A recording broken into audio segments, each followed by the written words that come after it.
մամուլում շրջանառում են այսպիսի մոտեցումներ, պարոն Մխիթարյանի մասով,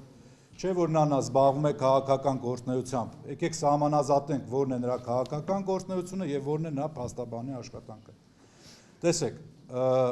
սա մեկը մյուսին բացառող հանգամանքներ չեն։ Ես ուզում եմ, որպեսզի հասարակության համար էլ պարզ լինի։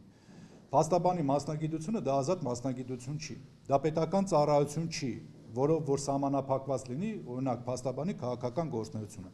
Մենք ունենք բազում փաստաբաններ, ովքեր զբաղվում են քաղաքական գործունեությամբ, միաժամանակ հանդիսանալով փաստաբան։ Բայց այն պահից սկսած, երբ որ փաստաբանը իրականացնում է փաստաբանական գործունեություն, եւ պարոն Մխիթարյանի նույն գործողությունները ուղղակի ուղղված են իրավական օգնություն ցուցաբերելուն, հա, այս առումով այստեղ չի կարելի պարզապես միջամտել նա մասնագիտական գործունեությանը։ Եվ ես ուզում եմ հետ գնալ դեպի 18 թվական։ Երբ որ 18 թվականին տեղի ունենում քաղաքական, այսպես ասած, շարժումներ եւ այլը, մեր բազում գործընկերներ ակտիվ իրավական օգնություն են ցուցաբերում ցուցարարներին, քաղաքական գործունեությամբ զբաղվող ակտիվիստներին եւ այլը։ Եվ այդ շրջանում եւս տեղի ունենում բազում բերման ենթարկվածներ, բայց մենք անգամ այդ ժամանակ երբևիցե չենք ունեցել այնպիսի իրավիճակ, երբ որ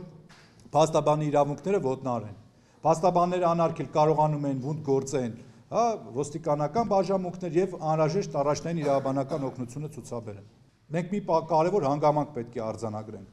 որ վերջին շրջանում տեղի ունենում ոտնձգություն փաստաբանների նկատմամբ, փաստաբանական աշխատանքի նկատմամբ։ Սա խիստ մտահոգիչ է։ Մենք ունենք 2900 անդամից բաղկացած գործող փաստաբաններից բաղկացած համայնք։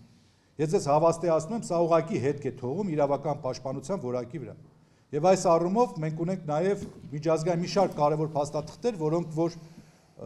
մեր պետությունը այսօր ճանապարհին է, որ